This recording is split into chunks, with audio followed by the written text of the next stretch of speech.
மயிலாடுதுறை மாவட்டத்தில் சம்பா தாளடி நெல் அறுவடை பணிகள் முடிவடையும் தருவாயில் உள்ளன. இந்த நிலையில் மயிலாடுதுறை சுற்றுவட்டார கிராமங்களில் சம்பா தாளடி அறுவடை முடிந்த விவசாயிகளிடமிருந்து வைக்கோல் கட்டுகளை சேலம் மாவட்டத்தைச் சேர்ந்த ரமேஷ் என்பவர் வாங்கி தனது மினி லோட் வேனில் ஏற்றிக்கொண்டு சென்றார். அப்போது மயிலாடுதுறை நீடூர் ரயில்வே கேட் அருகே சாலையில் சென்று கொண்டிருந்தபோது மின்கம்பியில் வைக்கோல் கட்டுகள் உரசியதில் திடீரென தீப்பற்றி எரியத் தொடங்கியது. இதனை அறிந்த ரமேஷ் சாலையோரத்திலிருந்து அருகிலிருந்த வயல்வெளி பகுதியில் வேனை இறக்கி நிறுத்த முயன்றார்.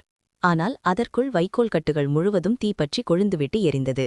இதுகுறித்து தகவல் அறிந்த மயிலாடுதுறை தீயணைப்பு நிலைய வீரர்கள் சம்பவ இடத்திற்கு விரைந்து சென்று தீயை அணைத்தனர்.